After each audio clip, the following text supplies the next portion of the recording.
Morning light.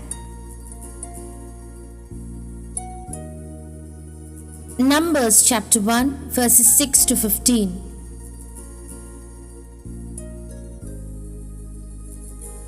God's plan hidden in names, part 1.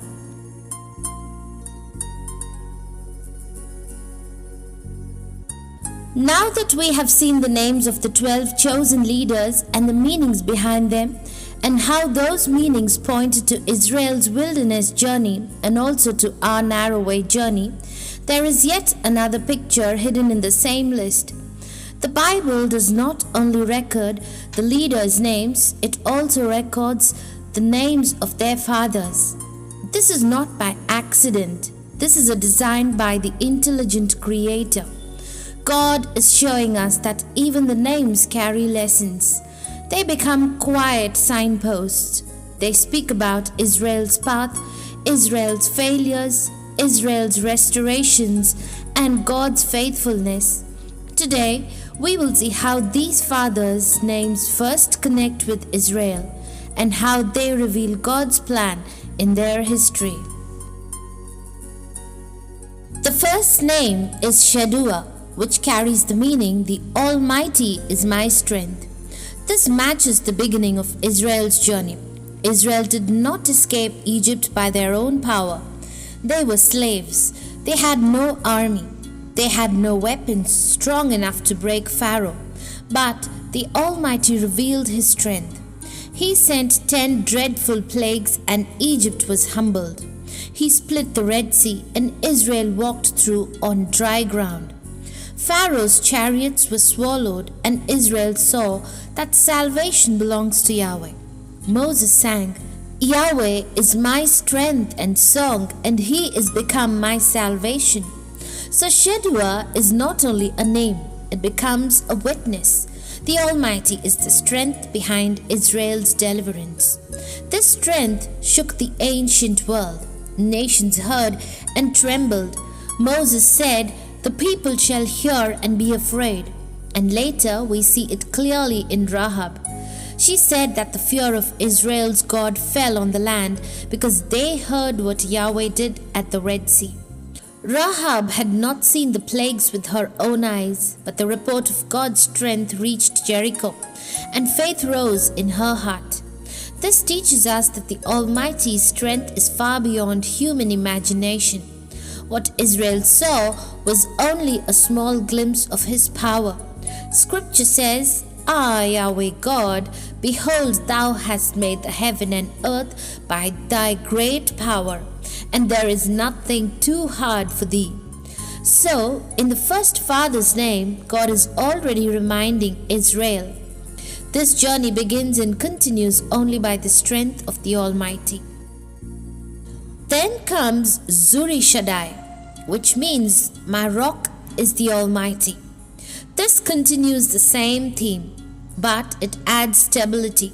Strength is not only power in battle, strength is also steady support during long testing. In the wilderness, Israel discovered that what protected them was not their planning, but Yahweh Himself. When they had no water, God brought water from the rock. When they were near death again with thirst, water came again. Moses later declared, "He is the rock, His work is perfect." This rock language becomes one of the strongest pictures of God. Even in Psalms, God is called "my rock and my fortress." So, Zuri Shaddai speaks like a banner. The Almighty is not only strong, He is also a rock, stable, faithful, unshaken. Next, we see Aminadab, meaning "my people are willing" or "my people are noble." This connects to Israel's early response at Sinai. When God gave His covenant words, the people answered, "All that the Lord had spoken we will do." Again they said, "All the words which the Lord had said we will do." At the beginning, there was a willing moment. There was a desire to follow. Yet, the wilderness revealed the weakness of human willingness without a changed heart. Soon after promising obedience, they made a golden calf. This shows us a serious truth. Willingness is not enough if the heart is not transformed. Jesus later said, "The spirit indeed is willing, but the flesh is weak." So Aminadab's name shows both the early willingness and the later failure. It becomes a warning that words must become faithfulness, or else willingness becomes empty sound. Then comes Zuar, meaning small or insignificant. This is a deep picture of how God often works. In the wilderness, the faithful were often few.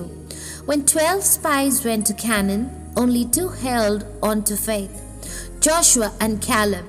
The rest spread fear, and the whole camp turned back. So the faithful became small compared to the majority. This pattern continues throughout Scripture. God often keeps a remnant. So Zuar becomes a reminder. The faithful may be small in number, but they are precious in God's eyes. Now we come to Helon, meaning strong or firm. This gives the next lesson. The small remnant must be firm. A small group that is fearful cannot carry God's purpose, but a small group that is strong in faith becomes mighty in impact.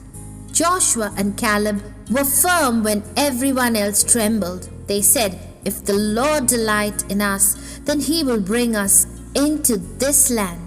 Their faith was not based on the size of giants, but on the greatness of God. This is how God's purpose survives in every generation, through people who remain firm. The psalm says, "Wait on the Lord, be of good courage, and he shall strengthen thine heart." Helon's name becomes a call to not only be few, be firm. Then comes Amihud, meaning my people are glory, or my people are majesty. This points to God's intention for Israel. He did not deliver them only to survive. He delivered them to reflect his glory. God said he would make them his special treasure and a holy nation. When people walk in God's ways, God's character becomes visible on the earth. Moses prayed, "Let thy work appear unto thy servants, and thy glory unto their children." Yet Scripture also teaches that glory is not shown in pride, but in holiness. When Israel obeyed, God's glory rested among them. When they rebelled, his glory became heavy in judgment. Amihud reminds us that God's goal is a people who carry his name and reflect his nature. Next is Pedasur, meaning the rock has redeemed. This is powerful because it joins 2 truths. God is rock and God redeems. Redemption is not only the Exodus. Redemption continues through the wilderness. Even when Israel failed, God did not cancel his promise. He disciplined, but he also guided. He kept the covenant with Abraham, Isaac, and Jacob. He preserved a next generation. He brought them near the land again. This is why Moses could say, "Happy art thou, O Israel, who is like unto thee, a people saved by Yahweh." Pedazur becomes a witness that the rock is not only a shelter, the rock is also a redeemer who completes what he begins. Then comes Gideoni, meaning one who cuts down or hewer. This name points towards judgment that came later when Israel turned deeply into sin. After entering Canaan, Israel repeatedly bowed to idols, intermarried, and abandoned Yahweh. Judges shows the cycle: sin, oppression, crying out, and deliverance. Over time, the sin became worse. Scripture records every child sacrifice in later generations. God's holiness could not ignore this forever, so judgment came. The northern kingdom was cut down by Assyria. Judah was cut down by Babylon under Nebuchadnezzar. Gideoni's name becomes a sober warning. When God's people become hardened and refuse correction, God may cut down what he planted, not because he hates, but because he is holy and just. Yet, the next name, Ammishaddai, means my people belong to the Almighty. This is the light after the cutting down. Even in exile, God did not forget his covenant people. He said, I am with you, and I will bring you again into this place. He also said, fear not, for I am with thee. God used Cyrus, king of Persia, to send the people back. Some returned, rebuilt the temple, and later the walls were rebuilt in the days of Nehemiah.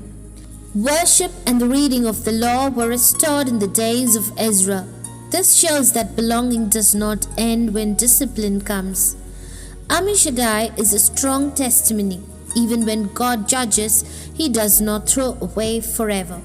The gifts and calling of God are without repentance. God may correct, but he remains faithful.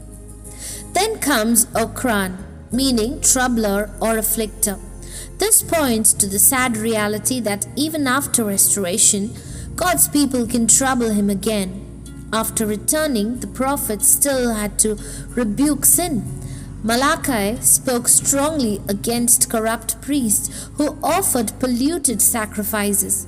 He rebuked oppression, injustice, and unfaithfulness. This shows that outward return is not enough if the heart is not changed. A people can rebuild walls and still carry hard hearts.